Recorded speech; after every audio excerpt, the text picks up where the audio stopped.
Olá pessoal, boa tarde. Eu acho que eu estou ao vivo, eu não tenho muita certeza, não sei como é isso, é a nossa primeira live. Vou entender que estou ao vivo. Deixa eu.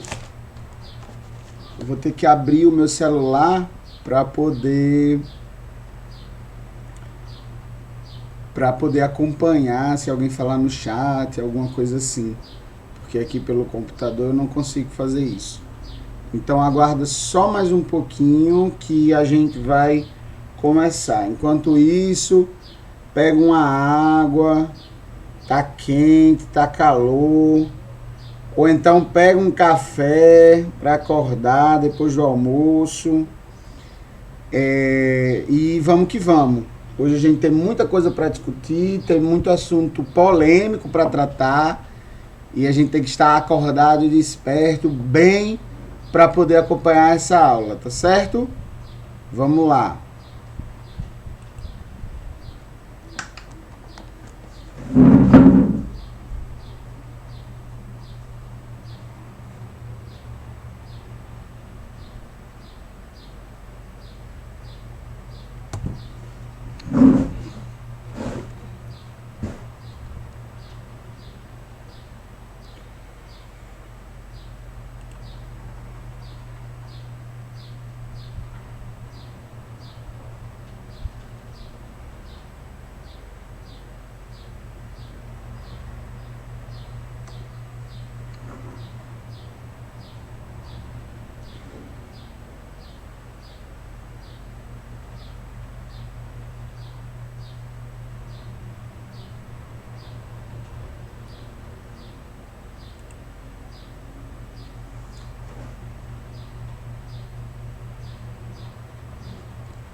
Vamos lá, pessoal.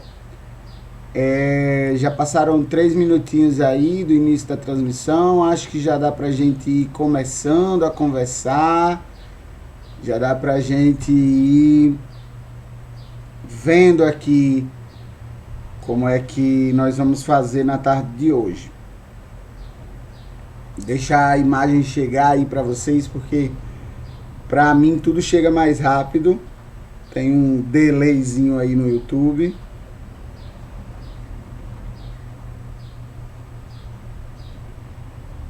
Chegou. Galera, é o seguinte. Hoje a gente vai tratar sobre uma questão polêmica até, que é a questão da Palestina. Agora observem. Geralmente, e na verdade, quando eu falei sobre dar essa aula, inclusive nas minhas anotações, quando eu falei com a coordenação, disse que a aula seria sobre Oriente Médio. E aí foi um erro meu, e é um erro muito comum. E sobre esse erro eu queria começar a discussão de hoje. Olha só, eu falei que a aula seria sobre Oriente Médio. Não estou mentindo. A aula vai ser sobre uma questão que acontece no Oriente Médio. Mas a questão palestina é apenas um dos conflitos que acontecem no Oriente Médio, que envolve aí o Estado de Israel e a criação do Estado da Palestina. Tá certo? Então existem outros conflitos em torno do Oriente Médio. Essa é uma região que vai passar historicamente por diversos conflitos, vai passar por diversos problemas ao longo da sua história, por N motivos, tá certo? Cada problema ali vai ter a sua característica, mas o que se repete é o caráter étnico, tá certo? A busca por território, dada essa variabilidade étnica, e o caráter religioso, porque a região sede, ou pelo menos passa por ali as 3 maiores religiões monoteístas do mundo, né? Então é uma região que abriga muitos conflitos desse tipo, tá certo? O slide não está querendo passar. Passou. E aí, como esse é um aulão de história, eu queria começar o nosso aulão com essa pergunta: como se forma a nossa visão sobre os conflitos na Palestina? Olha só, eu vou falar dos conflitos na Palestina na tarde de hoje, e ao longo dessa fala eu vou colocando como é que a gente vai formando a nossa visão sobre esses conflitos, tá certo? Percebam que nós estamos falando do Brasil, nós estamos falando como brasileiros, mas a nossa visão ela é formada ou ela é pautada, digamos assim, por uma questão que eu já tratei em sala de aula, quem é aluno do Procem sabe, que é a questão do eurocentrismo, de como a presença do colonizador no Brasil forma a nossa forma de pensar, tá certo? Então, nossa visão sobre esse conflito vai ser uma visão pautada também, ou pelo menos que passa pelo eurocentrismo, tá certo? Mas existem outros fatores aí que vão influenciar essa visão. Eu coloco essa pergunta também por outro motivo. Esse daqui é um aulão de preparação para o Enem, não é mesmo? Então, quando a gente trata de Enem, as questões sobre conflitos no Oriente Médio, elas versam sobre isso. Porque e aí eu falo, conflitos no Oriente Médio como um todo, elas tanto falam sobre o conflito em si, o que é que acontece no conflito, o que é que causa, quem é que participa, qual é o desenrolar do conflito, tanto fala sobre isso, como fala sobre quais os impactos para o resto, qual a visão do resto do mundo sobre aquele conflito, tá certo? E a gente vai entender por que é também que as questões tratam sobre isso, tá certo? Então a gente vai...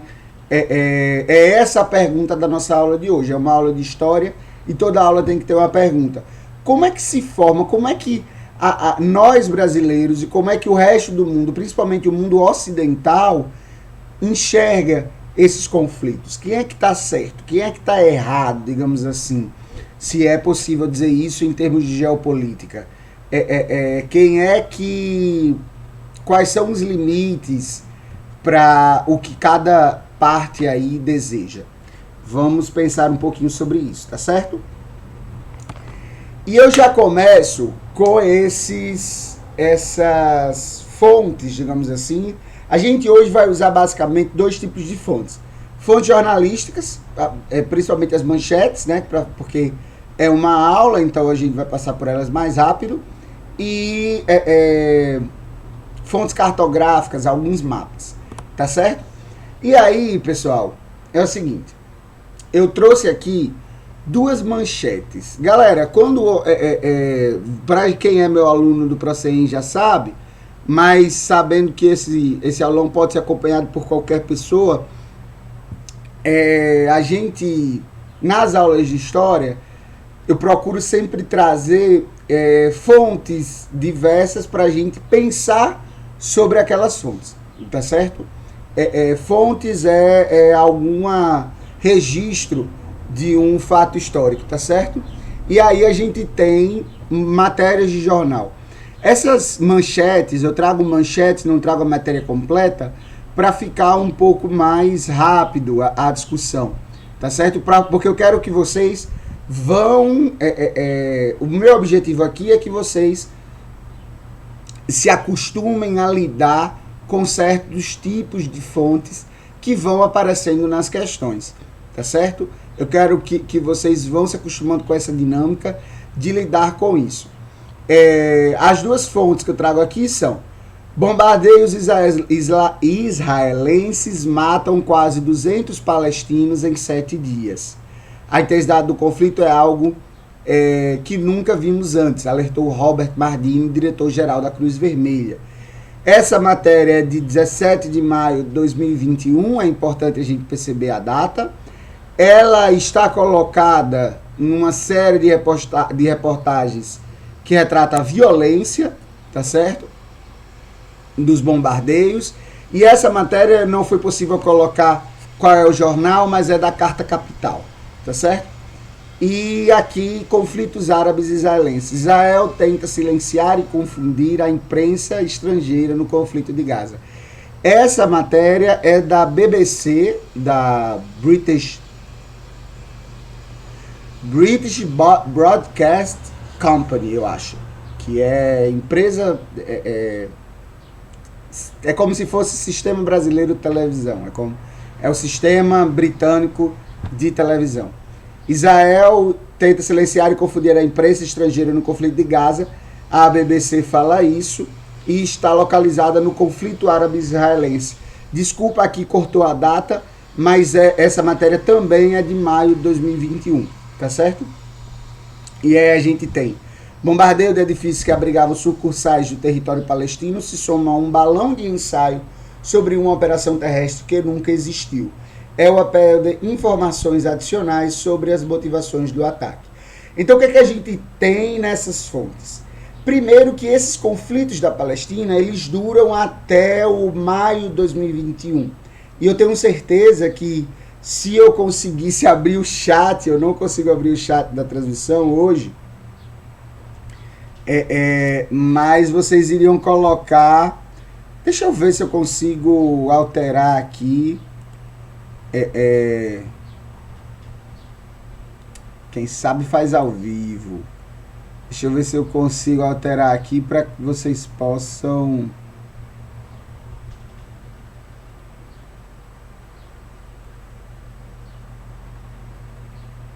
mexer, para que vocês possam falar também.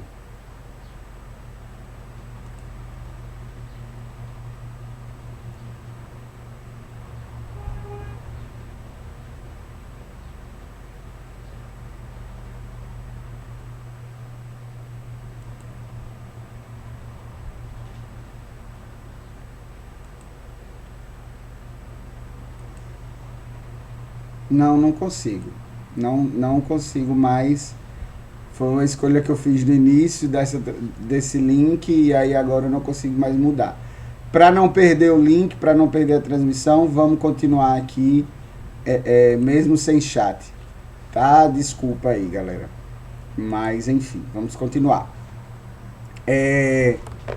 O que a gente tem dessas manchetes? Olha só.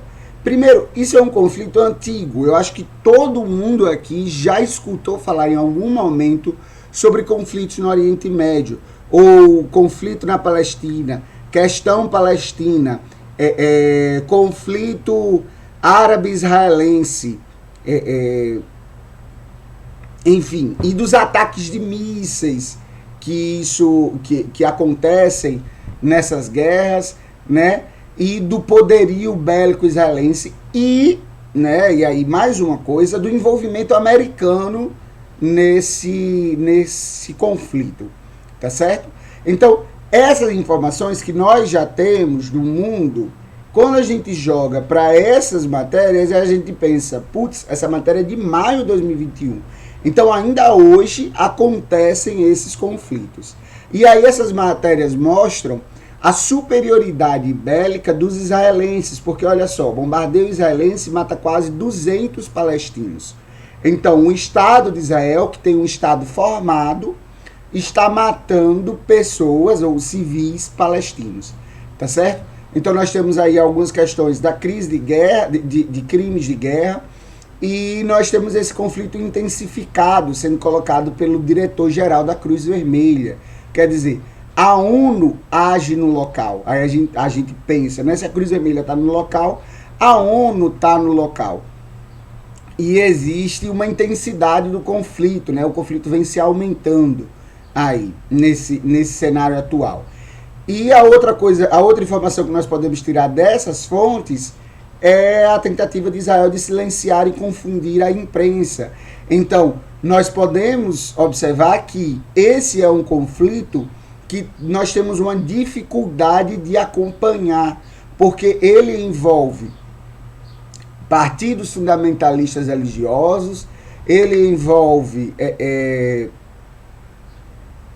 minorias étnicas que são oprimidas aí nesse conflito, e ele envolve um Estado, que é o Estado de Israel, um Estado militarizado, né, que o Estado de Israel é um Estado militarizado, de guerra que é acostumado com a dinâmica de uma guerra permanente no seu território.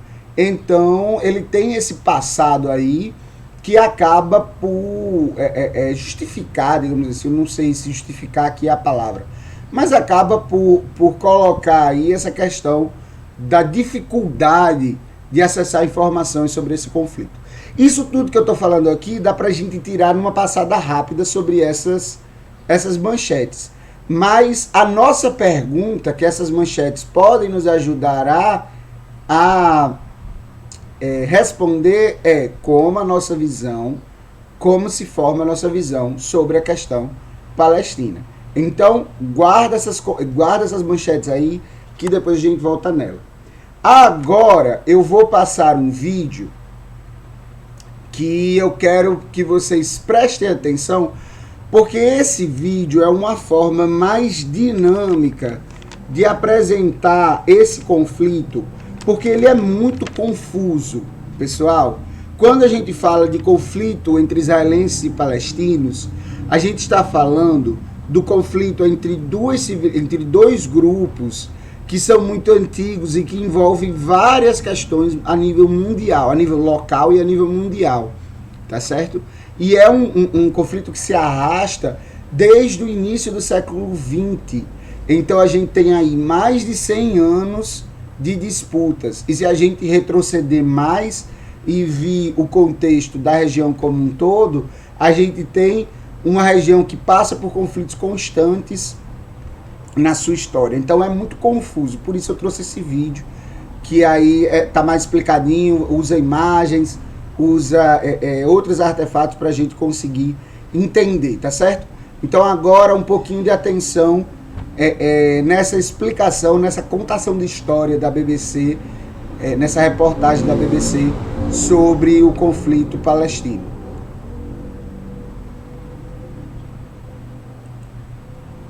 O conflito entre Israel e Palestina é muito complexo.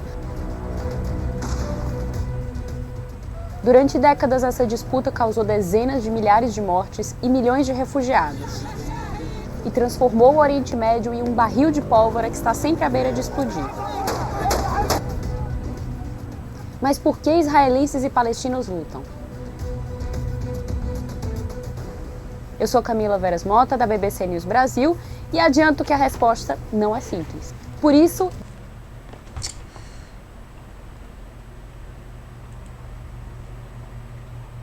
Desculpa, pessoal, um probleminha aqui problemas técnicos, mas vamos voltar rapidinho. O conflito entre Israel e Palestina é um barril de pólvora que está sempre à beira de explodir. Mas por que israelenses e palestinos lutam? Eu sou Camila Veras Mota, da BBC News Brasil, e adianto que a resposta não é simples. Por isso, dividimos a resposta em 3 vídeos: a origem do conflito e as fronteiras, os assentamentos judaicos e a questão de Jerusalém. Vamos começar pelo início.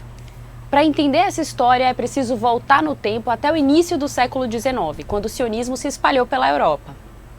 O principal objetivo desse movimento nacionalista era a criação de um Estado para todos os judeus do mundo, que acabaria aí com milênios de perseguição e exílio. O movimento apareceu em parte como uma resposta ao antissemitismo que estava crescendo pela Europa naquela época. Um antissemitismo que teve sua expressão máxima e brutal com o Holocausto durante a Segunda Guerra Mundial. Foi quando cerca de 6 milhões de judeus foram exterminados pelo Estado nazista. E onde eles queriam criar esse Estado judeu? Havia diferentes opções: Uganda, Argentina ou mesmo uma região da Sibéria chamada Birobidjan, na fronteira entre a Rússia e a China. E havia partidários, é claro, da criação de um Estado no território onde se situara o reino histórico de Israel, a área geográfica conhecida na época como Palestina. Quero dizer aqui, nessa faixa de terra de cerca de 400 quilômetros de extensão entre o mar Mediterrâneo e o Vale do Rio Jordão. E qual seria o problema? Bom, essa região não estava vazia e é considerada sagrada não apenas pelos judeus, mas também por muçulmanos e cristãos.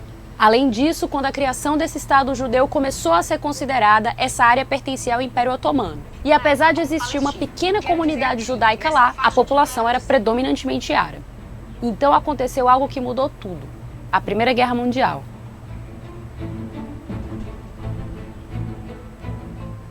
No final da chamada Grande Guerra, o Império Otomano foi derrotado e se desintegrou. As potências europeias que venceram a guerra dividiram entre si vários de seus territórios. Entre outras partes do Oriente Médio, os britânicos passaram a controlar a região da Palestina. Isso é importante porque naquela época o governo britânico deu um passo fundamental em apoio à causa sionista, a Declaração de Balfour.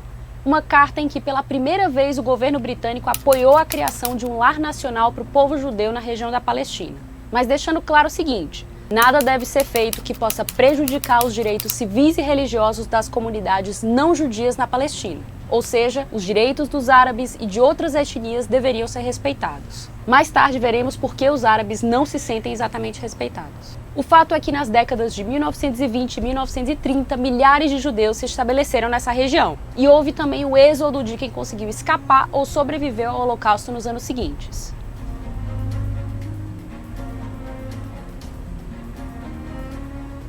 Logo após o fim da Segunda Guerra Mundial, os judeus que viviam na Palestina somavam cerca de 600 mil. Esse número representava cerca da metade da população árabe naquele momento. E logo as tensões entre as duas comunidades aumentaram. Para resolver a situação e buscar uma possível convivência, em 1947 a ONU propôs um plano.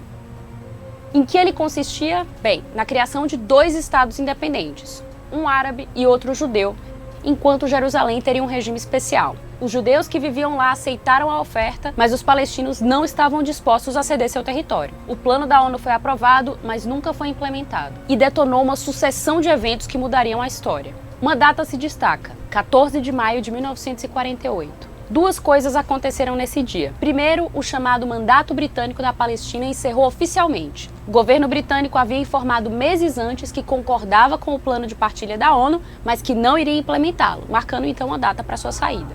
Segundo, foi também o dia em que o líder judeu David Ben-Gurion proclamou o estabelecimento do Estado de Israel.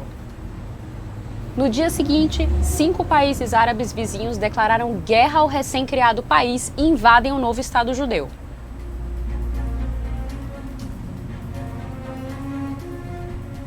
Estamos diante do primeiro conflito entre árabes e israelenses.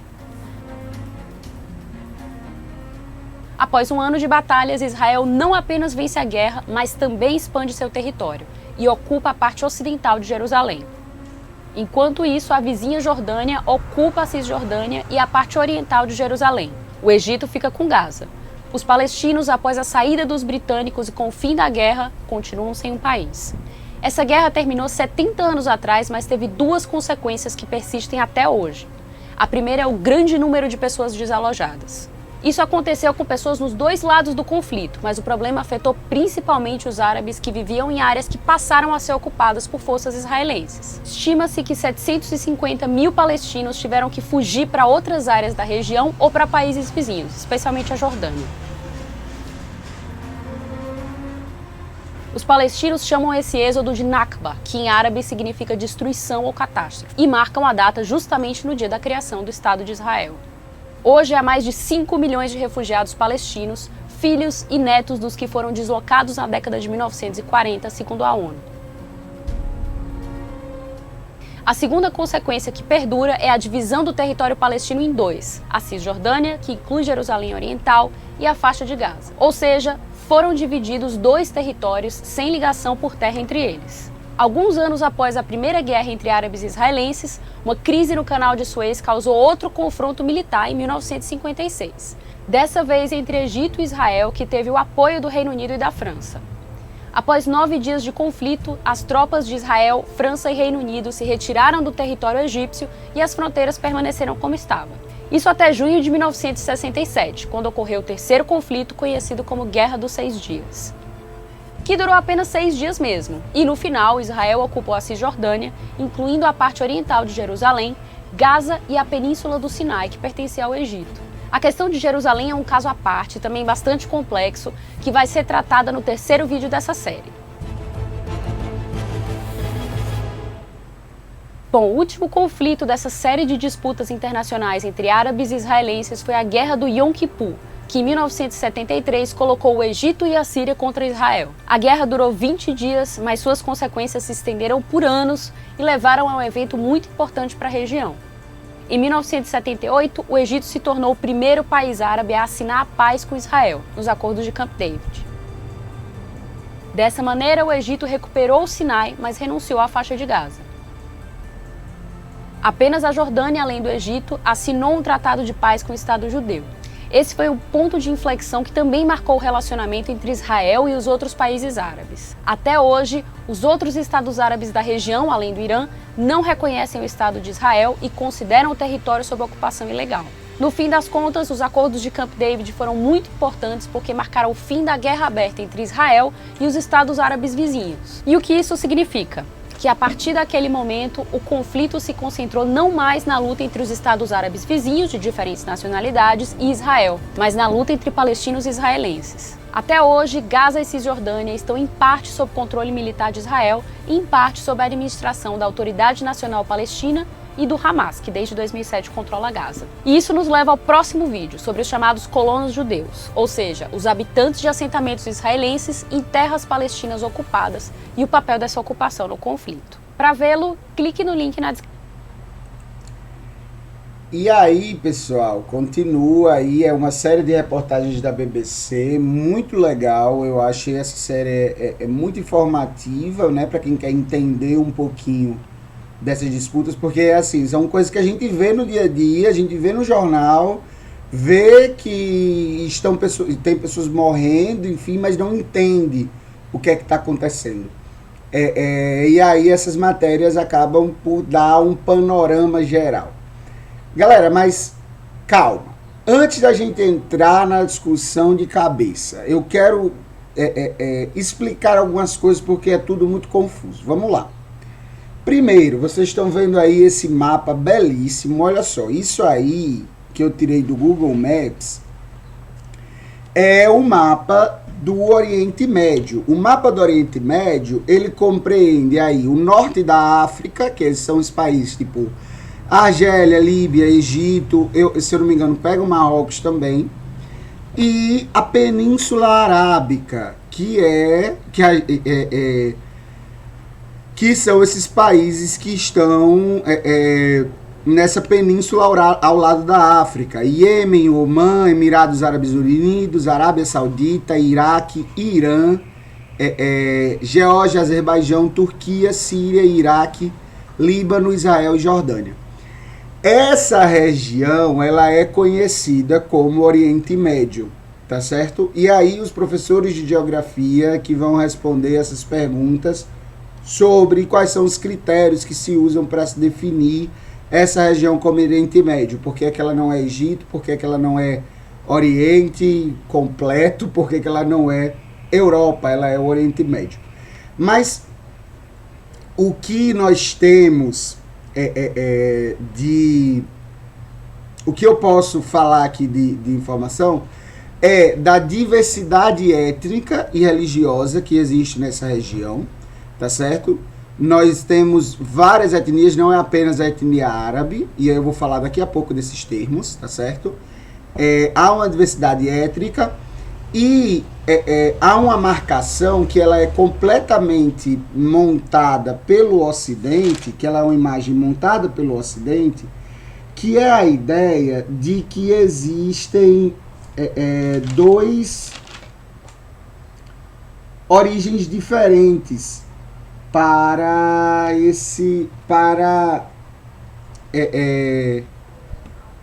essa região, porque olha só, quando vocês vão estudar a história antiga, e aí a gente estuda o Oriente Próximo, né, que são aquelas civilizações Mesopotâmia, os hebreus, os fenícios, enfim, a Babilônia, essas civilizações estão por aqui, e o Egito.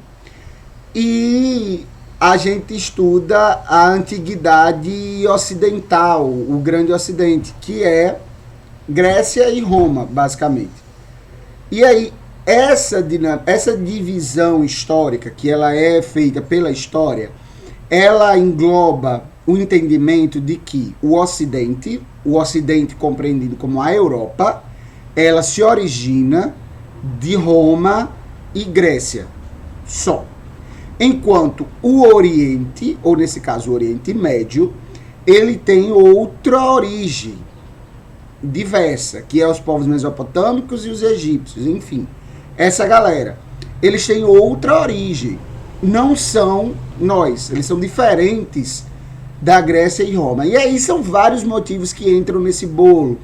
Em parte porque essa é uma compreensão em que ela é fundada ali durante o Iluminismo, depois do Iluminismo, durante a modernidade.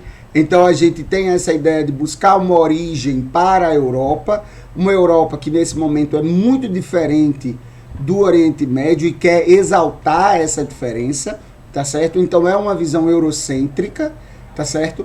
E todo o histórico que tem do Oriente Médio como uma religião, como uma região, assim, olha, o Oriente Médio não foi uma dominação romana, o Oriente Médio não consegue ser um domínio católico aí durante a Idade Média. Nós temos a onda muçulmana que avança aí, inclusive vai dominando regiões da Europa, e isso é uma preocupação dos europeus, dos europeus, olha só, olha o anacronismo, dos líderes católicos na Europa. Então a gente tem esses conflitos que vão definindo, que acabam por ir definindo essa ideia que nós temos do que é Oriente Médio, tá certo? Mas eu quero que vocês localizem, tirem uma foto aí na cabeça de vocês, esse mapa. O que nós estamos estudando aqui é essa região do mundo, tá certo? E qual região mais especificamente? Essa região que tem aí o nome Israel, tá? E aí em volta dela nós temos a Jordânia, a Síria, o Líbano e o Egito. Então temos Israel, do lado esquerdo a Jordânia, para cima a gente tem Síria e Líbano, e para baixo a gente tem o Egito. Oh, uau! Passou, foi tudo aqui. E aí eu pergunto quem é quem, porque a gente tem algumas questões, vai aparecer aí algumas palavras durante nossa aula que elas são capciosas, digamos assim. A gente tem, acho que todo mundo já ouviu falar disso, árabe, palestino, muçulmano, islâmico, israelense, judeu. Essas palavras, cada uma quer dizer uma coisa. Prepara aí a caneta, quem estiver assistindo, e vá anotando um a um, uma definição rápida do lado para vocês não esquecerem, tá certo? Olha só. Árabe é uma etnia que está localizada, que é uma etnia, é um povo, tá certo? Que compreende habitantes aí dessa região. Jordânia, Israel, Líbano, Síria, Iraque, vai até a Arábia Saudita, Emirados Árabes Unidos, tá certo? Essa região, ela foi habitada pelo povo árabe. E aí a origem desse povo, dá para vocês irem atrás dos fenícios, muitas questões, mas é a galera que ocupa a região do deserto, deserto arábico, deserto da Síria e a maior parte aí da Península Arábica, tá certo? Árabe é uma etnia, é um povo. A Palestina é uma localização geográfica. A Palestina compreende a região que está ao redor do Rio Jordão. O Rio Jordão está em Israel. Então, pra gente aqui, para uma definição mais prática, a Palestina é o que se conhece hoje como Israel. Pega um pedaço da Jordânia, pega um pedaço do Líbano, da Síria, mas é a região de Israel. Palestina, região geográfica. Árabe, etnia. Muçulmano, religião. A religião muçulmana. Tá certo? Islã, religião. Uma corrente dentro da religião muçulmana.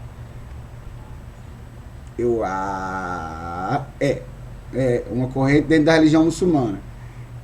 Islã e muçulmanos, região. Tá certo? Então, nem todo árabe é muçulmano, nem todo muçulmano é árabe. Você pode ser muçulmano e brasileiro, por exemplo. Tá certo? Você pode ser... você pode ser...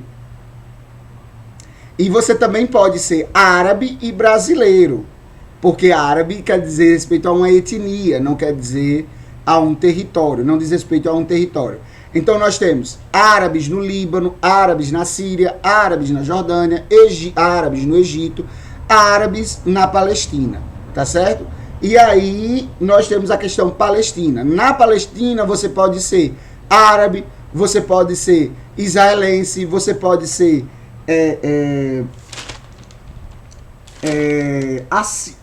assírio, não, é outro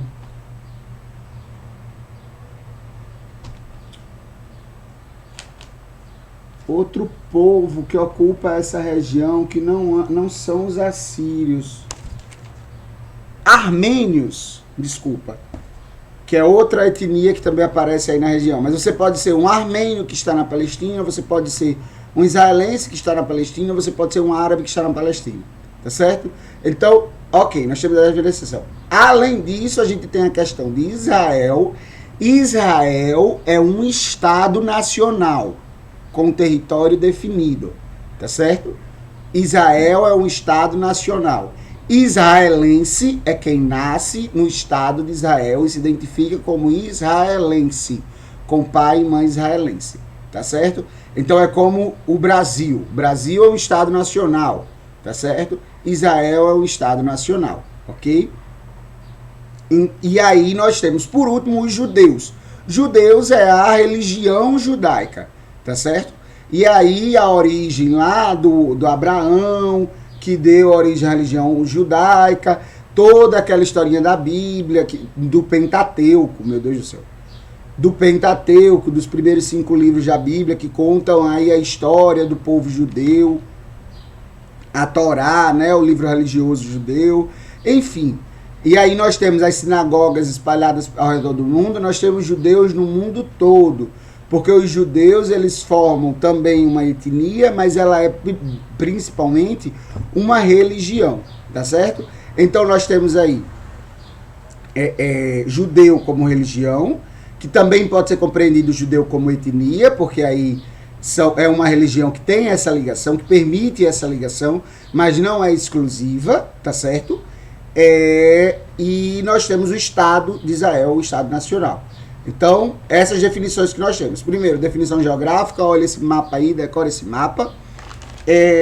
E os conceitos que nós temos, as palavrinhas, os adjetivos gentílicos que nós temos. Árabe, muçulmano, israelense,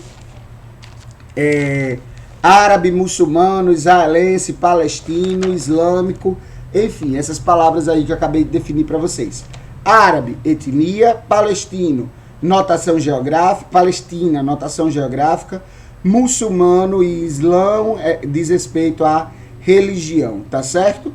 E Israel, Estado Nacional, e judeu, religião, tá certo?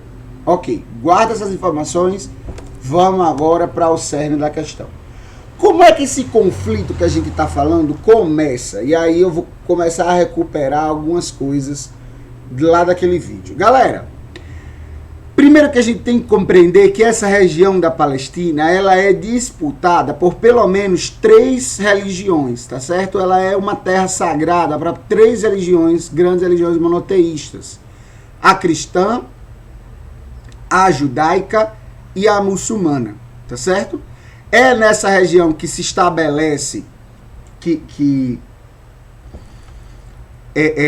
não é a região de origem do profeta Maomé, né? Mas é uma região importante, ela acaba Jerusalém acaba sendo uma cidade importante na história do profeta Maomé, e por isso a importância para os muçulmanos. É a religião de origem, né, onde se estabelece o povo judeu no mundo antigo, o povo hebreu no mundo antigo, que o povo hebreu dá origem à religião judaica, né? Então, o povo hebreu se localiza nessa região, onde hoje está o Estado de Israel, ali na região de Jerusalém.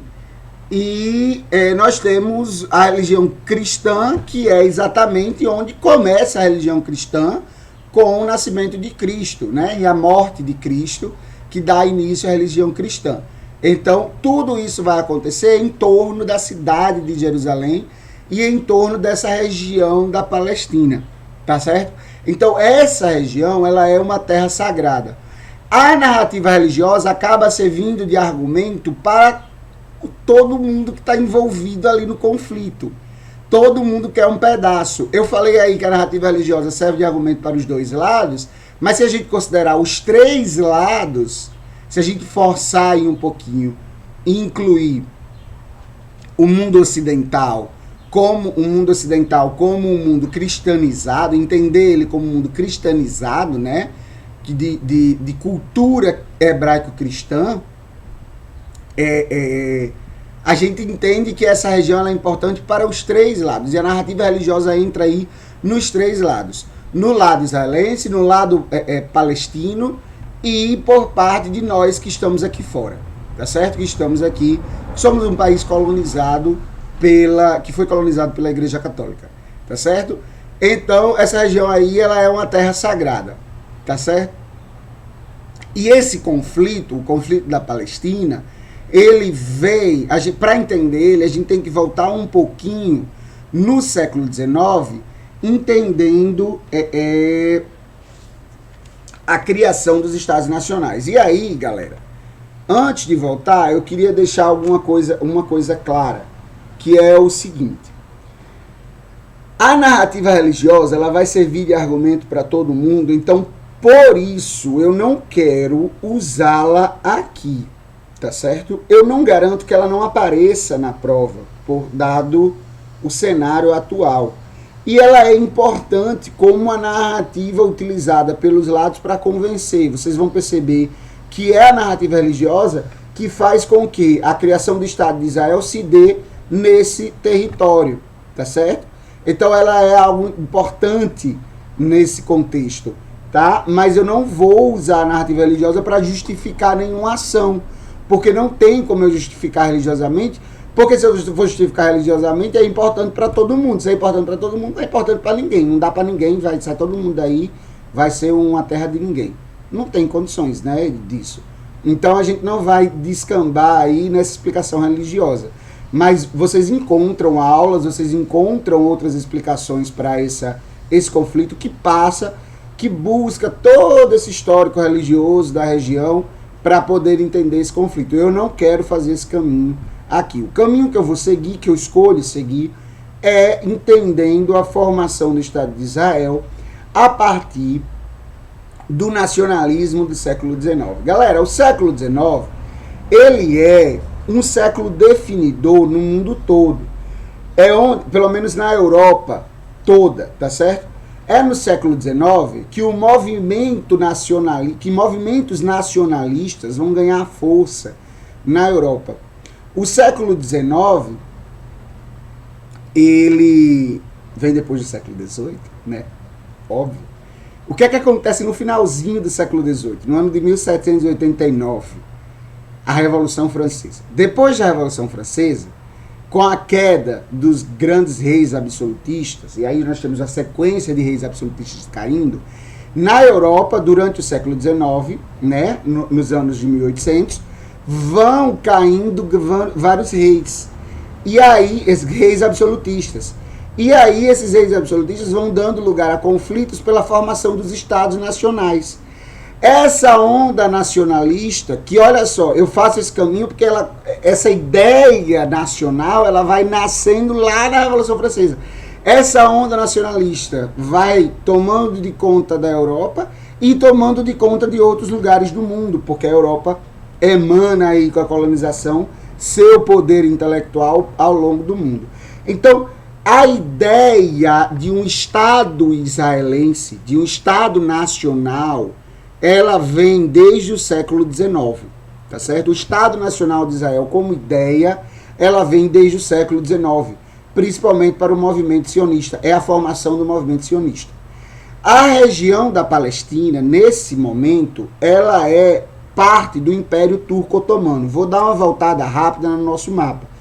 O Império Turco-Otomano, ele domina essa região, parte da região da Turquia, parte da região da Turquia, Síria, Jordânia, Líbano, Israel, pega um pedaço do Iraque e da Arábia Saudita.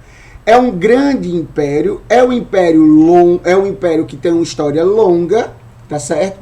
Mas que ele acaba assim, do dia para a noite, no final da Primeira Guerra. Mas no primeiro momento que a gente tem que entender a Palestina antes era uma região, simplesmente, uma região geográfica, simplesmente, do Império Turco-Otomano. O Império Turco-Otomano é um império formado por diversas etnias, tá certo? Como característica de qualquer outro, da história de qualquer outro império no mundo, ele vai dominando regiões, né? Ele vai dominando regiões que englobam etnias diferentes, tá certo? Nesse momento, a Palestina, que é habitada pela etnia árabe, né, vai fazer parte do território desse império. Durante o século XIX surge o movimento sionista, e aí eu quero mostrar para vocês esse trecho mais clarinho. Não leu o lilás agora não, leu esse mais clarinho. Movimento sionista é a denominação de um movimento de defesa do direito à autoridade, à autodeterminação do povo judeu em um Estado judaico, a terra de Israel. O nome sionismo vem de Sion, um monte localizado nos arredores da cidade antiga de Jerusalém, na Palestina. Foi usado em alusão ao anseio milenar dos judeus de, após os exílios forçados, retornar à terra dos seus ancestrais bíblicos. A organização política desse movimento tomou um impulso em 1897, século XIX, quando Theodor Herzl organiza um encontro na Suíça, na qual foi criada a organização que ficou conhecida como Congresso Sionista. O principal objetivo da organização era a obtenção de um pedaço de terra para o estabelecimento de um lar nacional. A princípio, o Estado judeu poderia ser criado em qualquer parte do mundo. O Congresso Sionista, porém, decide que o sionismo não teria sentido longe de Sion, dessa região próximo a Jerusalém. Os sionistas incentivaram os judeus a se estabelecerem na Palestina, comprando terras e formando comunidades. Então, galera, o movimento sionista, a ideia de criação do Estado de Israel, ela é anterior ao próprio movimento sionista, tá certo? Essa ideia é porque o povo hebreu, ele passa por diversas dominações. A gente tem aí, quem é cristão sabe, a gente tem o exílio no egípcio, o exílio egípcio, o exílio na Babilônia, aí o domínio romano, aí ela se torna parte do Império Turco-Otomano, quando desfragmenta o Império Romano, é parte então do Império Turco-Otomano. Nisso, o povo hebreu, a religião, o povo hebreu que vai dar origem à religião judaica, ele passa por esse movimento de êxodo pelo mundo todo, se espalhando pelo mundo todo. Então a ideia de reunir esse povo em um só Estado, ela é antiga. Esse Estado, pelo movimento sionista, vai ser o Estado de Israel localizado,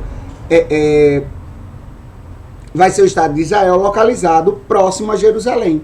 E aí, perceba, o movimento sionista ele reivindica uma região próxima a Jerusalém. Então, tudo isso começa com a região próxima a Jerusalém. Não diz assim, esse pedaço de terra aqui, próximo a Jerusalém.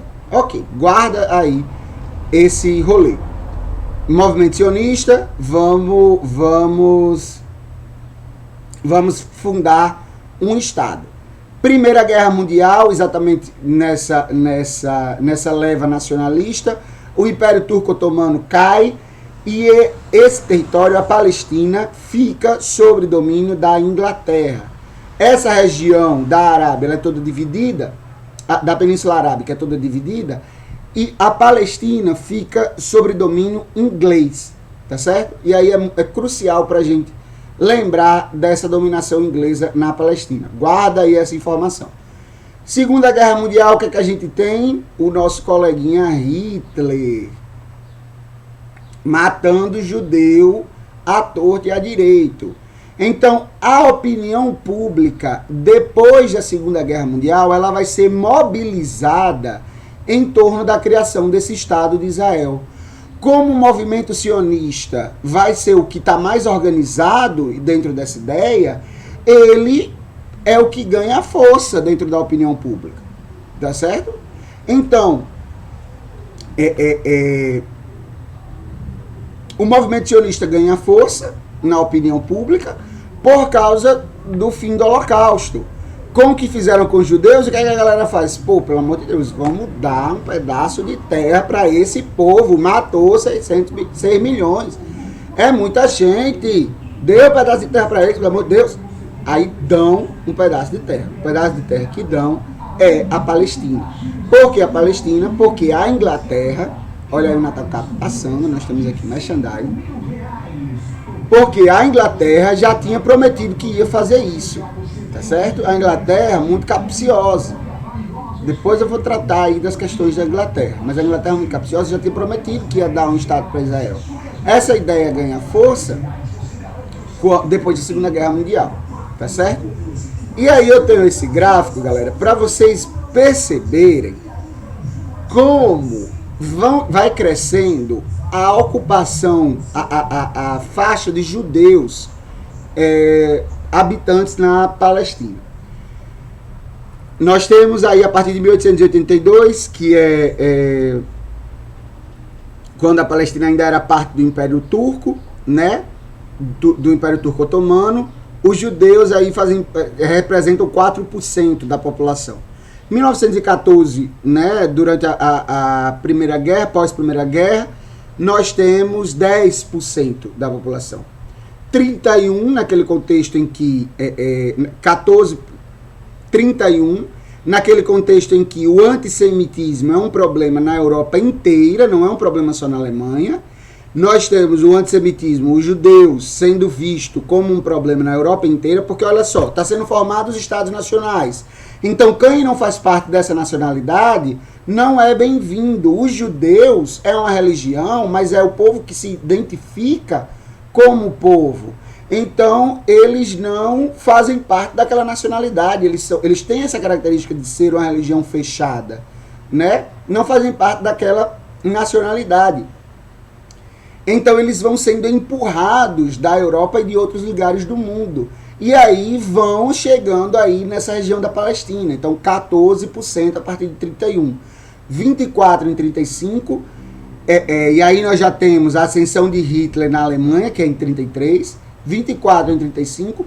47 chega a 30%, né? Depois da Segunda Guerra. Todo mundo corre para Israel. Em 48, a gente tem 33% da Palestina... da população palestina que se identifica como judeu. Perceba, primeiro, o aumento exponencial que nós temos dessa população, tá certo? Ela aumenta naturalmente, né, entre 1882 e 1948, tá certo? E o aumento, junto com esse aumento, há um aumento gradativo da população judaica, tá certo? Ok. E aí, galera, como eu falei, a questão da Segunda Guerra é de grande peso nessa discussão, tá certo? Olha o que Eduardo Said é um sociólogo, e é um antropólogo, na verdade, e ele fala ele estuda o Oriente há muito tempo, o Oriente Médio há muito tempo, e ele tem essa opinião aí que ele dá num livro Cultura e Resistência dele. Acho que é preciso reconhecer a existência de uma terrível história de antissemitismo, principalmente um antissemitismo europeu e cristão. Na Europa, esse antissemitismo culminou no Holocausto. É inaceitável que se negue a pavorosa experiência do antissemitismo e do Holocausto. Não queremos que a história do sofrimento de ninguém seja ignorada e não registrada. Por outro lado, há uma grande diferença entre se reconhecer a opressão aos judeus e usar isso como um pretexto para a opressão de outro povo. É preciso ser capaz de distinguir entre o que aconteceu aos judeus na Segunda Guerra Mundial e na Europa, nos séculos de antissemitismo aberto e institucionalizado, e o que as pessoas sentem a respeito dessa terrível ocupação militar e despojamento da Palestina. Galera, olha só o que o Eduardo Said nos traz. A ideia de que a questão de Israel, a questão da criação do Estado de Israel, ela é levada por um sentimento de recompensação pelo antissemitismo. De compensação pelo antissemitismo. Tá certo? A Europa, ela é um agente fundamental nessa questão palestina. Ela vai participar dessa questão ativamente. Os líderes europeus vão participar dessa questão ativamente. Tá certo? Primeiro, movidos por um sentimento de antissemitismo. Então, olha só. O Estado de Israel é interessante para os líderes europeus, por quê? Porque eu quero que os judeus saiam daqui. Todo mundo está querendo expulsar os judeus, não é só os alemãos. Todo mundo está querendo expulsar os judeus. Eu tenho um antissemitismo institucionalizado na Europa, tá certo? Então, então o Estado de Israel é interessante por causa disso. Aí depois vem o Holocausto. Hitler leva o antissemitismo ao extremo, e aí a galera fica, pô, agora não pega mais bem, não pega mais legal matar judeu. Ô, bicho.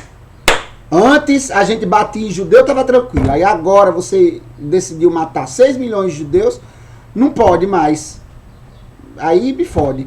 Aí é isso que acontece. O Hitler, Holocausto, 6 milhões de judeus mortos, né? Então, esse sentimento de antissemitismo, ele acaba sendo trocado por um sentimento de compensação pelo que aconteceu. E aí é nesse sentimento de compensação que o Estado de Israel começa a ser uma pauta da ONU. Então não é só mais os judeus que querem a criação do Estado de Israel. É a ONU, a recém-criada ONU. Os líderes nacionais de várias localidades vão querer a criação do Estado de Israel, movidos nesse sentimento que se cria pós Segunda Guerra Mundial. Aí a gente vai caminhar mais um pouquinho em direção a 1948. Em 1948, o que é que nós temos? A independência do Estado de Israel. O Estado de Israel, ele é criado. O que é que acontece nessa criação do Estado de Israel? A ONU, tá certo? Olha só, a Segunda Guerra acaba em 45. A ONU é criada. A Liga das Nações é transformada em ONU, né, entre 45 e 46. Qual é a primeira coisa, a primeira preocupação da ONU? É lidar com o que aconteceu na Segunda Guerra, né? A gente tem que fazer alguma coisa por essas pessoas que foram atingidas pela Segunda Guerra. Quem saiu mais atingido foram os judeus, não é segredo para ninguém. Então a solução que a ONU dá é, ok, vamos dar a terra para essa galera. Qual é o pedaço de terra que a gente vai dar? Tem aquela região lá da Palestina, que é uma região que eles querem. O que é que a ONU faz? Olha só, tem uma região lá da Palestina, que é uma região que eles querem, e tem um povo lá que não é muito galera estranha, de outra religião, não. A gente pega lá e divide. Vamos fazer isso? Vamos. Lá já foi domínio inglês, então ótimo. A gente conversa com a Inglaterra ajuda a definir as fronteiras, né? A França ajuda a definir as fronteiras e a gente cria um Estado. Então, o Estado de Israel, ele é criado em 47 por decreto, tá certo? Ele é criado na ONU. Se cria o Estado de Israel, mas não se cria o Estado palestino. Então nós temos o Estado de Israel, que é essa região branca aí nesse mapa do seu lado esquerdo, tá certo? O Estado de Israel, né, criado em 47, E a região palestina, que não faz parte do Estado de Israel, mas também não é um Estado nacional reconhecido. Então a gente tem um problema aí, né, logo de partida, que é a indefinição desse Estado de Israel. Esse Estado de Israel, ele existe aos olhos da Inglaterra, porque isso era um domínio inglês. Ele existe aos olhos da Inglaterra, ele existe aos olhos da ONU, mas para quem mora aqui, foi um decreto que veio do nada, tá certo? Então nós temos uma guerra em 1948. Por quê? Porque o povo árabe não reconhece, os moradores da Palestina árabe não reconhecem a criação do Estado de Israel. Então, os primeiros a não reconhecerem são os próprios palestinos. Eles se levantam, os palestinos árabes se levantam e falam, não, peraí, como assim? A gente tinha uma região aqui unificada, de maioria árabe, e agora que está chegando os judeus, depois que vocês europeus, criaram esse problema e começaram a matar os judeus, e agora vocês querem jogar esse problema para cá? Como assim? Então, há o questionamento por parte dos árabes desse Estado de Israel. Há a guerra em 1948 e a consequente aí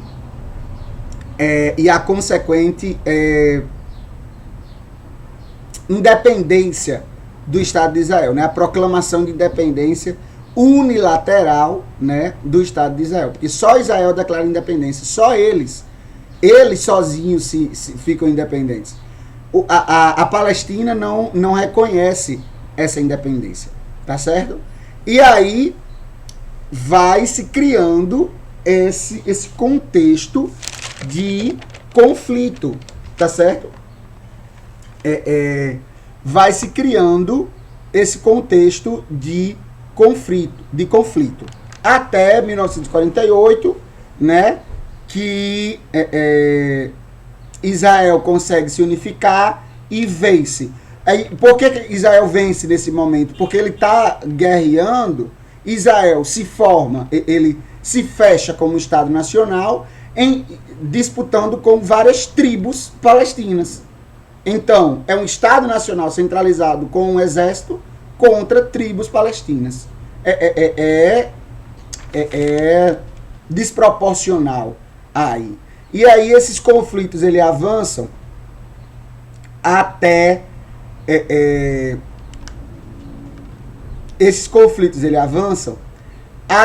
a Guerra do Canal de Suez. Olha só, o que é que acontece no Canal de Suez?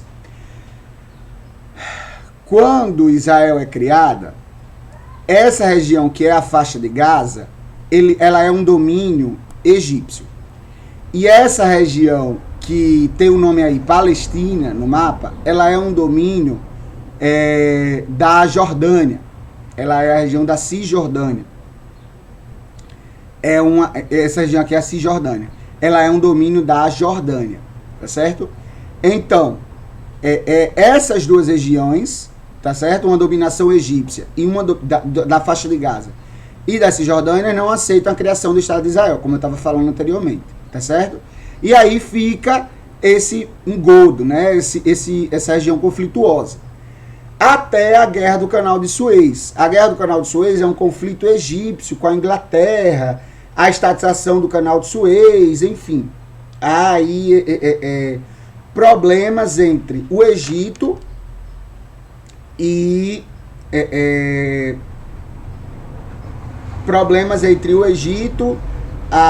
e a Inglaterra. E aí Israel, que no momento já é um Estado nacional, decide apoiar a Inglaterra e a França, tá certo? Israel apoia a Inglaterra na Guerra do Canal de Suez contra o Egito. Os Estados Unidos e a União Soviética, que nesse momento são os principais atores mundiais, porque nós estamos no momento da Guerra Fria, decidem apoiar o Egito. Juntos, os Estados Unidos e a União Soviética juntos decidem apoiar o Egito, enquanto Israel recebe o apoio inglês. E aí entra a questão dos Estados Unidos querer se colocar como uma potência que expulse aí os ingleses, né? E da União Soviética querendo a União Soviética querendo aí estabelecer apoios. Então a gente vai ter esses problemas aí. Enquanto Israel está do lado da Inglaterra,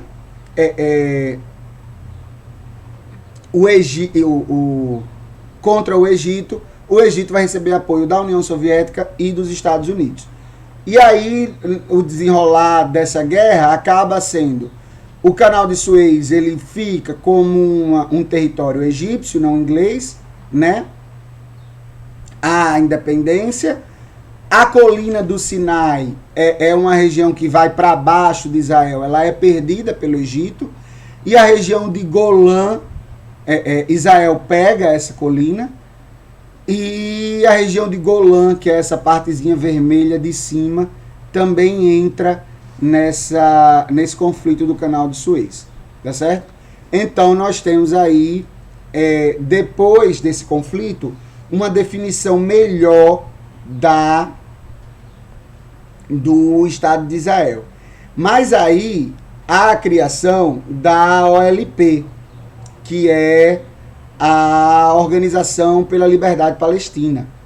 A OLP, ela envolve líderes árabes, não são líderes árabes para além da Palestina, líderes árabes da região, tá certo?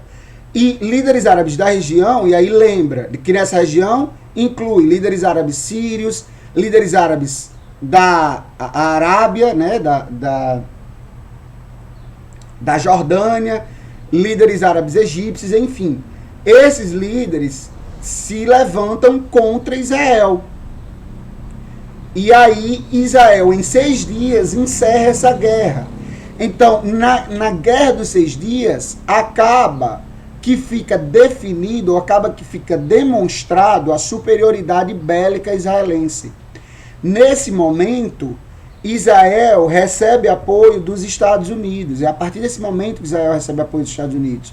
Por quê? Porque os líderes árabes já estão com a ligação mais estreita com, em 67, os líderes árabes já têm uma ligação mais estreita com a União Soviética e tem a questão do petróleo na região dos Emirados Árabes Unidos, lá para mais para a esquerda, né? Então essas questões fazem com que os Estados Unidos se alinhem a Israel e a superioridade bélica de Israel ela fica definida nessa Guerra dos 6 dias.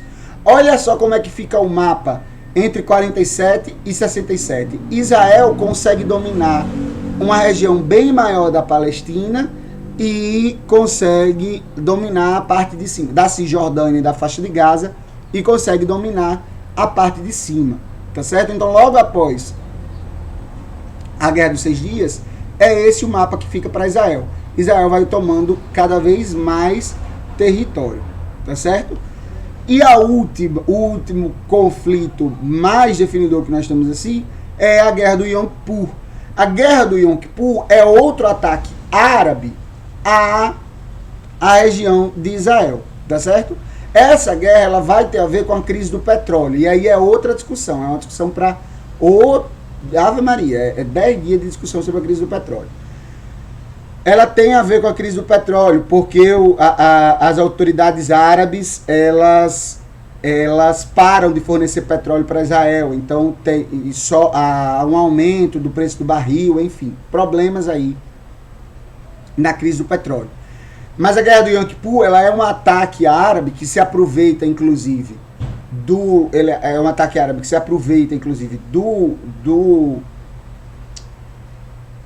de um feriado judeu, que é o feriado do Yom Kippur. Ele se aproveita desse feriado e ataca, né? E vai ser um conflito, vai ser o maior conflito até então, e o conflito mais definidor, digamos assim, porque depois dele a gente tem o Acordo de Camp David. O Acordo de Camp David, ele marca aí o reconhecimento por parte do Egito da criação do Estado de Israel, né? e o fortalecimento aí da causa israelense, né, no cenário mundial, porque no cenário de desmantelamento da Guerra Fria, né, que está se acabando a Guerra Fria em 79, está se acabando, modo de dizer, porque isso vai até 89, né, então 10 anos aí, falta 10 anos aí para o fim da Guerra Fria. Essa causa israelense, que acaba se tornando uma causa americana por causa da Guerra Fria, ela vai ganhar força. E o Egito, com essa mediação americana, ele reconhece o Estado de Israel no acordo de Camp David, tá certo? Que dá fim a esse conflito que foi iniciado na Guerra do Yom Kippur, ok? E aí nós temos essa configuração final do Estado de Israel, que é a configuração que nós temos até hoje. Israel, esse grande Estado branco aí que nós temos, e a Palestina, a região habitada por palestinos, resumida a esses pontinhos aí dentro, essa tripinha que é a faixa de Gaza, e esses pontinhos aí dentro do Estado de Israel, dentro da Cisjordânia. Percebam, galera, olha só, imagine, o Estado de Israel, ele é do tamanho do Estado do Rio de Janeiro.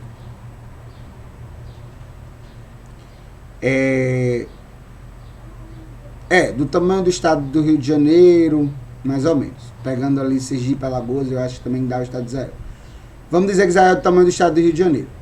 A faixa de Gaza, ela é do tamanho da cidade do Rio de Janeiro. Então, olha só, os palestinos, né? As pessoas, os habitantes da Palestina, tinham o estado inteiro do Rio de Janeiro e agora eles estão espremidos na cidade do Rio de Janeiro, que é a faixa de Gaza, e na região das Cisjordânias, da Cisjordânia, tá certo? Então nós temos aí uma perda considerável de território. Olha só, em comparação, o que é que acontece ao longo desses conflitos que a gente está trazendo aqui. Entre 46 até 2011, a Palestina vai sendo empurrada pelo Estado de Israel. E dentro disso, nós temos interferência internacional, tá certo? Muita interferência internacional. E uma superioridade bélica por parte do Estado de Israel, tá certo? E o último fator aí que entra, a cereja do bolo desses conflitos, é a Revolução Islâmica que acontece no Irã, e a causa árabe sendo fortalecida pela Revolução Islâmica. Porque a Revolução Islâmica, o que é a Revolução Islâmica? São líderes islâmicos, líderes religiosos islâmicos, tomando o poder civil em países árabes, tá certo? Mas aí ela acontece inicialmente no Irã, mas aí ele vai ser seguido por outros países da região, tá certo? E aí a Revolução Islâmica, ela fortalece a causa árabe, o que é outra causa, que é o sonho de criação de um Estado árabe que una aí toda a região. Mas aí a Revolução Islâmica, ela fortalece a causa árabe. Então, nesse acordo de Camp David, nessa guerra do Yom Kippur, tem essas questões envolvidas. O fortalecimento da causa israelense, né, que vem aí com apoio americano, e o fortalecimento da causa árabe por causa da Revolução Islâmica. Galera, temos aí a comparação, tá certo? Essa é a história dos conflitos na Palestina, ok? Mas a nossa pergunta era como é que se forma a nossa visão sobre esses conflitos. Vamos para os pontos finais aqui, já são 4h20, inclusive. Vamos para os pontos finais da aula. Algumas coisas que nós temos que entender. Esses pontos, galera, eu falo muito a partir da discussão que Eduardo Said faz no seu livro Orientalismo. O orientalismo, o Eduardo Said discute a ideia de que existe um Oriente criado pelo Ocidente, tá certo? Orientalismo quer dizer isso.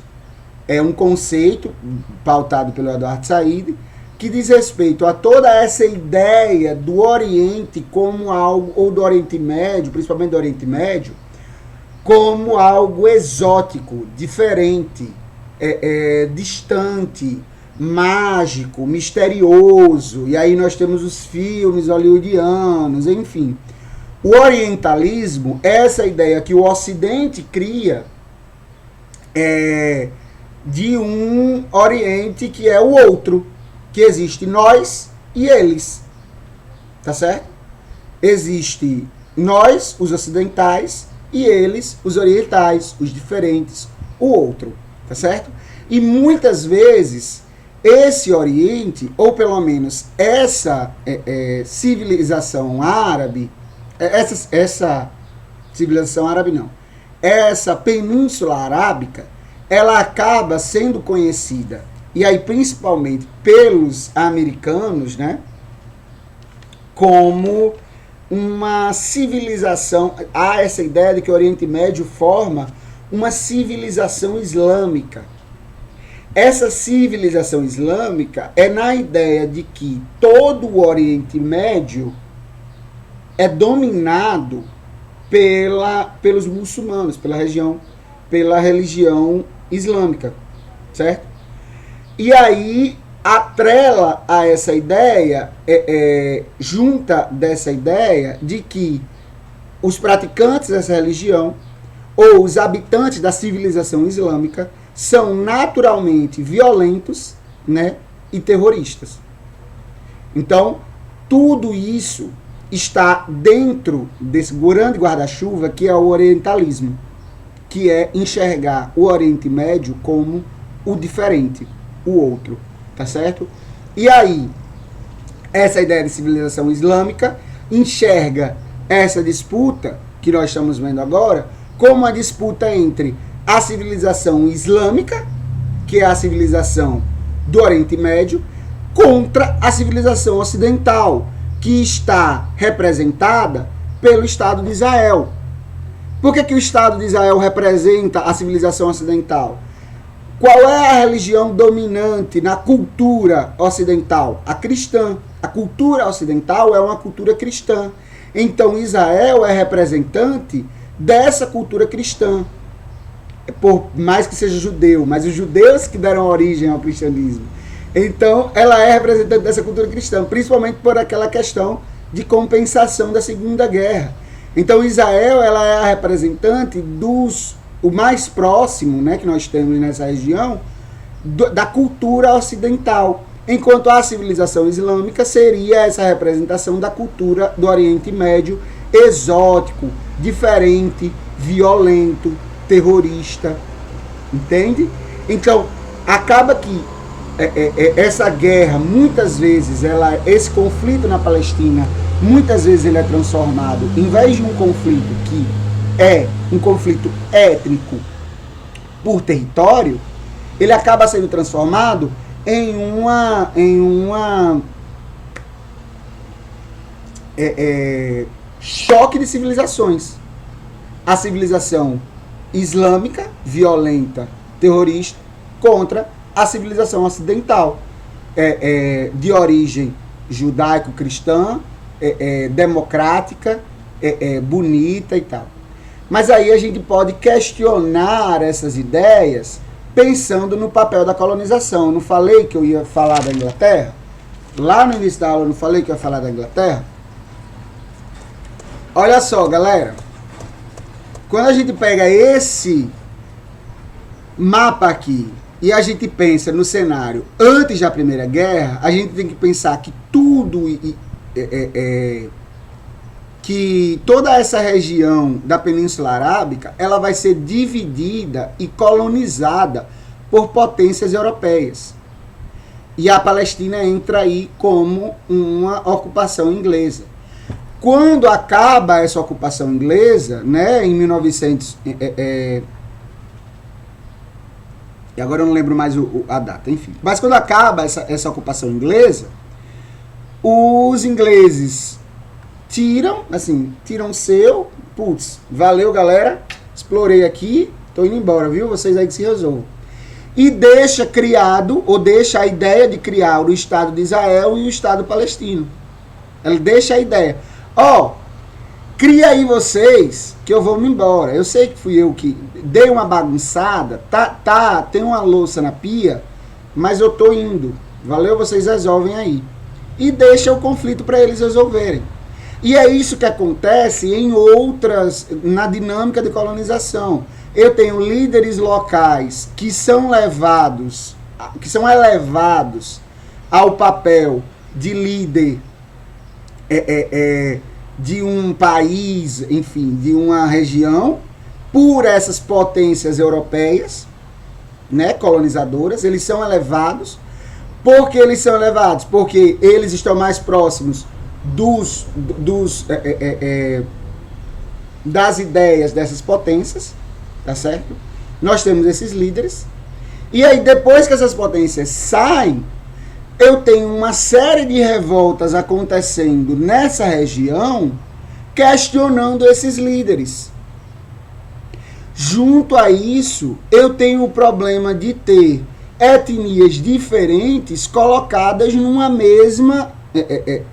etnias diferentes, historicamente, que tem um histórico de disputa, um histórico de conflito, colocadas no mesmo território. Então eu tenho um outro problema.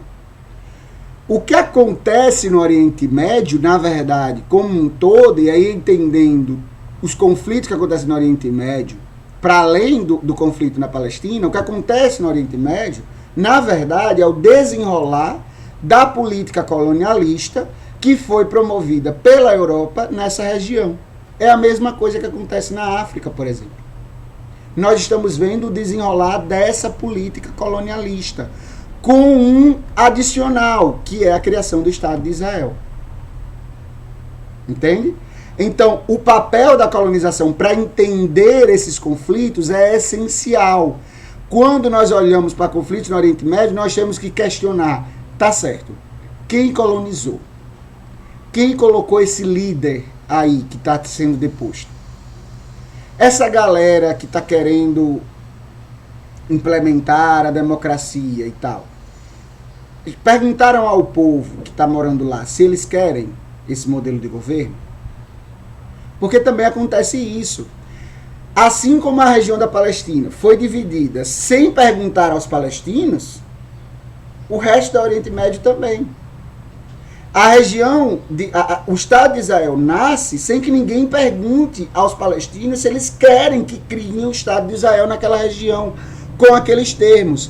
Porque inicialmente ele é perfeito. O Estado de Israel inicialmente ele é perfeito. Olha só.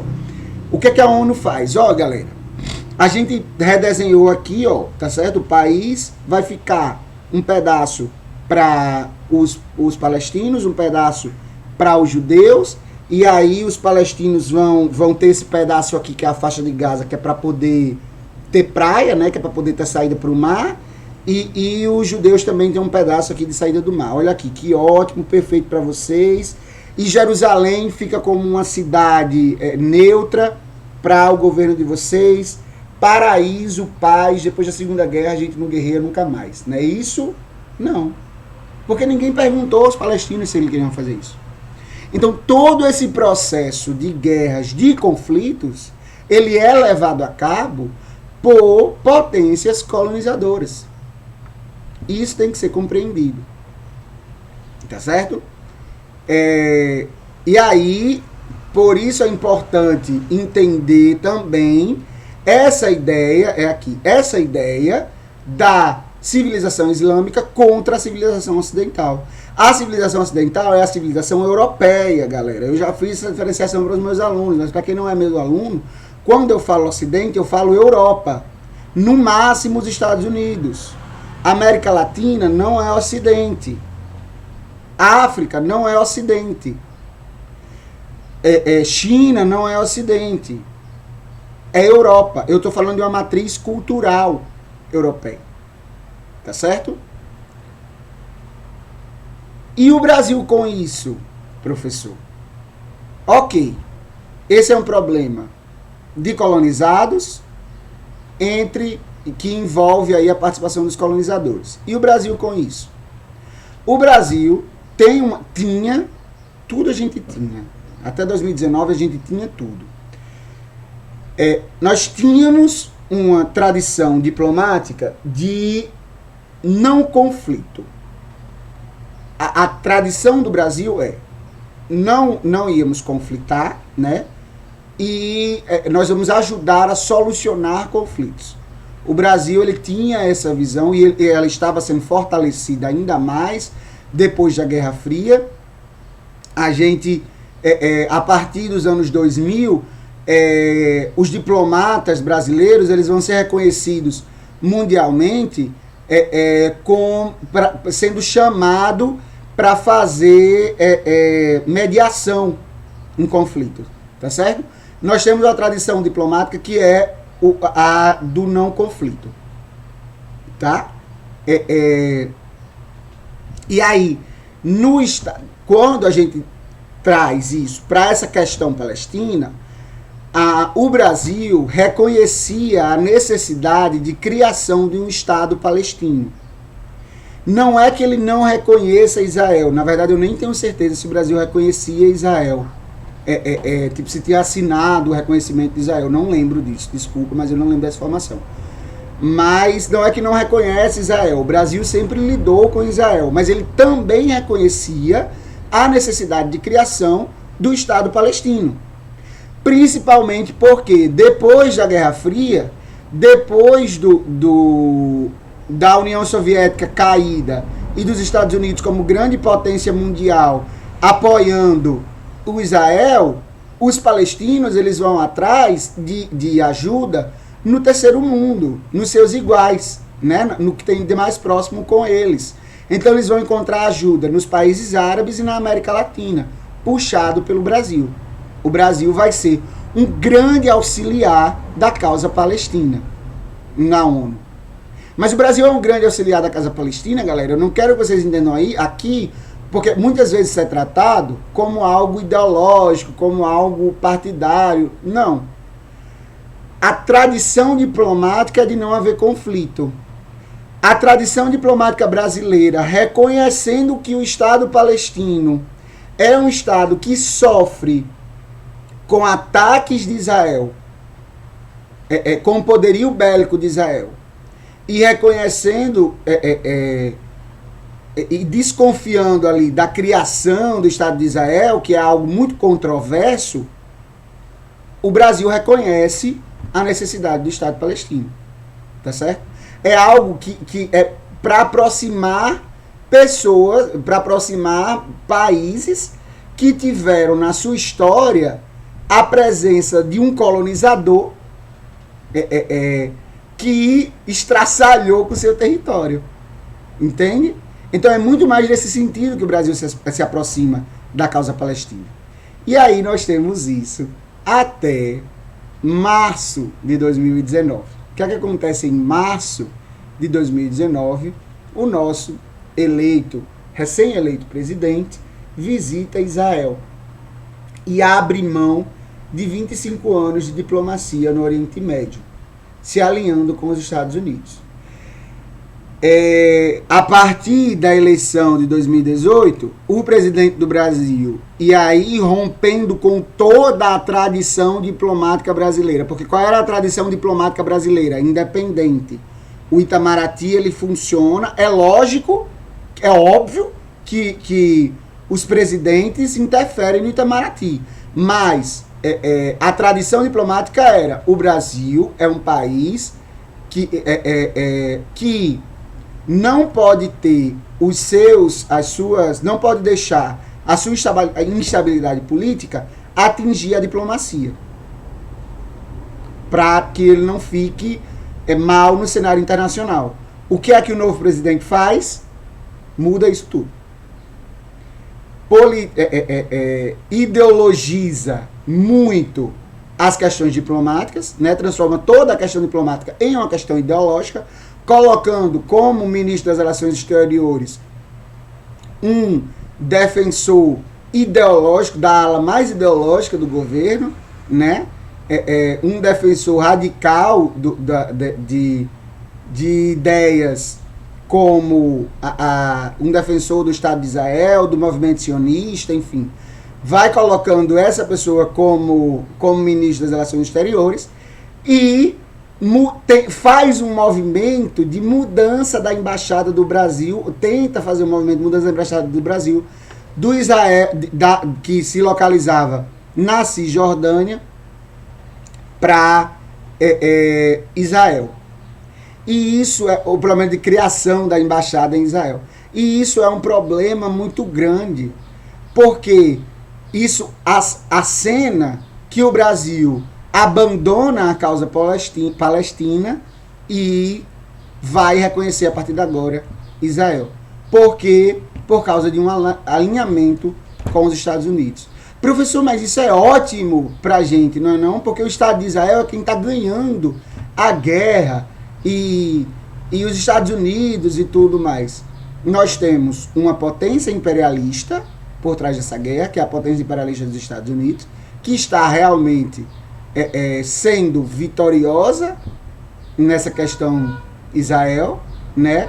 E nós temos outra potência imperialista local, que é Israel, que se coloca como um imperialismo local, porque vai dominando o território palestino pouco a pouco, né? Representada aí nessa questão. E o Brasil abre mão a sua tradição diplomática de ajudar países com um histórico parecido com o seu de colonização, né? Abre mão dessa tradição para ajudar uma grande potência colonizadora, uma grande potência imperialista, que é o Estado de Israel e o Estado americano, tá certo? E é por isso que essa discussão, ela diz respeito também ao Brasil, porque o Brasil antes era mediador da criação do Estado de Israel e do Estado da Palestina, e advogava em causa palestina, né?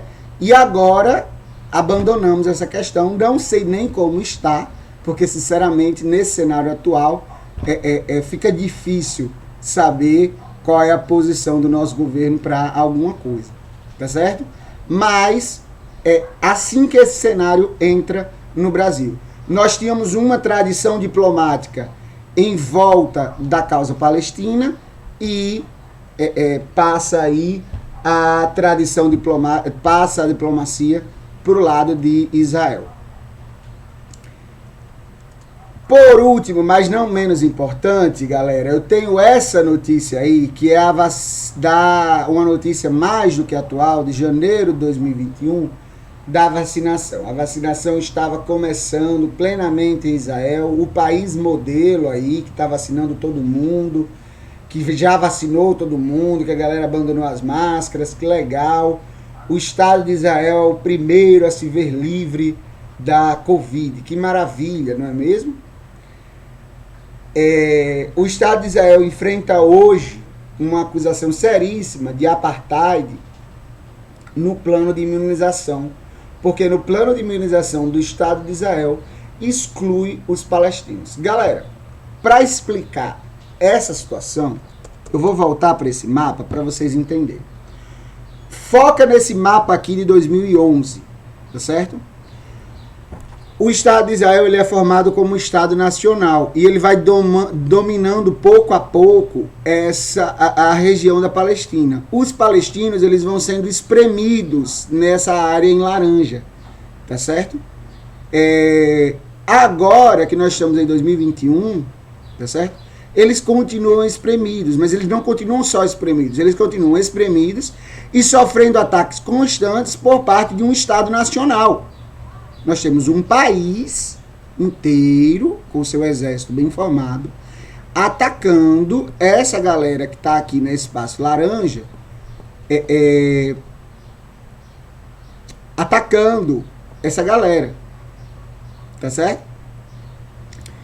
E por que eles atacam? Porque eles querem essa região de volta. De volta não, porque eles nunca tiveram essa região, né? Eles querem essa região para si. Tá certo? Mas os palestinos, eles querem sobreviver dentro do seu país, ou dentro do que foi um dia o seu país, pelo menos até 46. Então, os palestinos querem sobreviver aqui. Então, a guerra agora se concentra entre israelenses e palestinos, como nós vimos lá no vídeo, tá certo? E aí, galera, dentro desse contexto, nós temos a pandemia. Dentro do contexto de pandemia, nós temos o contexto da vacinação. Na vacinação, o que é que o Estado de Israel faz? Eu vou vacinar os israelenses. Quem se identificar como palestino, problema. Aí a ONU vai lá e consegue umas vacinas para os palestinos. A ONU, a Cruz Vermelha vai ajudar esses refugiados e consegue vacina suficiente para vacinar eles. O que é que o Estado de Israel faz? Fecha os aeroportos, não deixa as vacinas passarem para a região, nem da faixa de Gaza, nem da Cisjordânia. Então, o Estado de Israel hoje, ele enfrenta a acusação de apartheid na vacinação, porque ele proíbe, né, em alguns termos, a vacinação de palestinos. Ele dificulta a vacinação de palestinos. E essa guerra que nós vimos aqui, que se inicia com um problema real aí, né, que é a definição do Estado de Israel, que é a criação do Estado de Israel na Palestina, que poderia ter sido resolvida em 47, né, se tivessem sido respeitadas a soberania desse povo, se esse problema não tivesse... Porque, galera, todo esse problema, ele começa porque em 47 a ONU decide sozinha como vai se resolver esse problema. Se não tivesse sido a ONU tentando resolver sozinha esse problema, se tivesse deixado essa galera se resolver, nós poderíamos ter outro fim. Nós poderíamos ter mais conflitos? Poderíamos. Nós poderíamos ter um conflito diferente? Poderíamos. Mas nós teríamos um fim, nós podemos passar aqui a tarde imaginando o que poderia ser, né? Mas eu quero que vocês entendam que é a partir de 47 que o problema começa. E é a partir de 47 que Israel deixa de ser um povo subjugado, né? Um povo que está sofrendo, ganha um Estado, e esse Estado se torna uma potência regional. E uma potência armamentista, uma potência bélica principalmente, e depois uma potência imperialista, que vai tomando de conta do território palestino. Entendem? Então hoje, esse conflito ele é entendido muito mais a partir da violência de Israel em cima dos palestinos, né? E do enfraquecimento que os palestinos vão sofrendo aí com o tempo. E por isso, agora a gente entende ainda mais essas manchetes que eu passei lá no início. Do Estado de Israel tentando confundir como é que está as coisas dos ataques aos palestinos. O objetivo do Estado de Israel hoje é exterminar o povo palestino do seu território. Então, passar a ideia de que morreram poucas pessoas, ou de que eu estou atacando uma célula terrorista, eu estou atacando porque nós estamos em guerra e ataca mesmo, é isso, eu não atacar eles, eles me atacam. Essa ideia que é levada pelos defensores desse conflito, né, ela fica aí confusa quando a gente pensa no poderio bélico de Israel, né, que poderia se esforçar para encontrar outra solução para esse conflito que não fosse as armas. Galera, mas o nosso objetivo de hoje é ver como é que isso é tratado na nossa provinha. E aí eu vou trazer o Enem de 2017 para mostrar para vocês mais ou menos como é que ele aparece. Primeiro de 2017. Palestinos se agruparam em frente a aparelhos de televisão e telas montadas ao ar livre em Ramallah, na Cisjordânia, para acompanhar o voto da resolução que pedia o reconhecimento da chamada Palestina como um Estado observador não membro da Organização das Nações Unidas. O objetivo era esperar pelo nascimento, ao menos formal, de um Estado palestino. Depois da aprovação da resolução, centenas de pessoas foram à praça da cidade com bandeiras palestinas, soltaram fogos de artifício, fizeram buzinaços e dançaram pelas ruas. Aprovado com 138 votos dos 193 da Assembleia Geral, a resolução eleva a status de Estado palestino perante a organização. Essa resolução é o primeiro passo para criar um país na ONU, certo? Para ter um país reconhecido na ONU, é o primeiro passo. Aí, o que é que a questão diz? A mencionada resolução da ONU referendou o que é que está se votando nessa resolução da ONU. Delimitação institucional das fronteiras territoriais. Galera, a gente viu que esse conflito não está resolvido, né? Aumento da qualidade de vida da população local é uma resolução que quer a entrada dos palestinos como observador na ONU. Isso não entra como pauta. Implementação do Tratado de Paz com os israelenses pode ser um desenho, mas isso não é discutida ainda. Apoio da comunidade internacional a uma demanda nacional ou equiparação das condições políticas com os demais países. Não é uma equiparação porque ele entra como observador, mas é um apoio relativo da ONU a uma demanda dos palestinos. É por isso que essa aprovação ela é acompanhada com apreensão e depois comemorada. É isso que o texto traz, tá certo? E aí, galera, inclusive é interessante, porque eu trabalho com ensino de história na pesquisa, e é interessante perceber isso, como até 2017, e aí fica aí a questão de como é que isso vai aparecer na prova agora de 2021, né, sobre a prova desse MEC, né, como é que 2017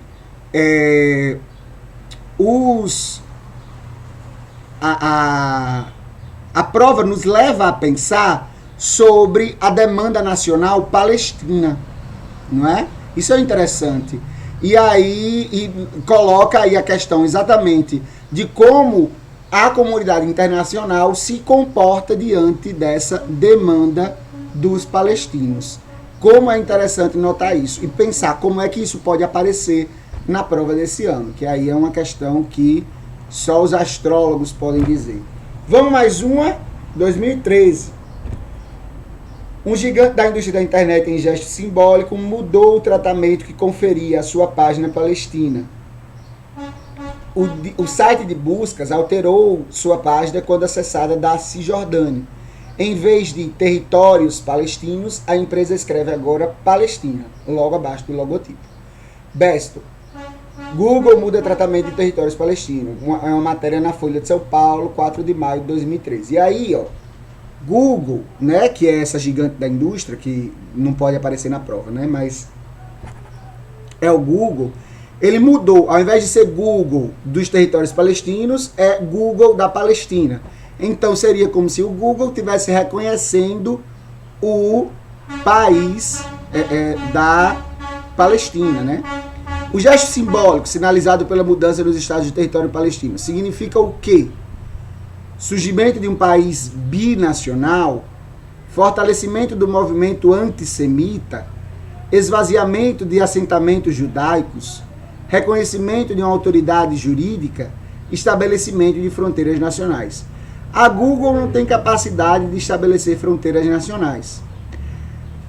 O país binacional, que seria aí talvez fosse o Estado de Israel dividido em nacionalidade palestina e nacionalidade israelense, mas essa discussão não chega nem a ser levantada.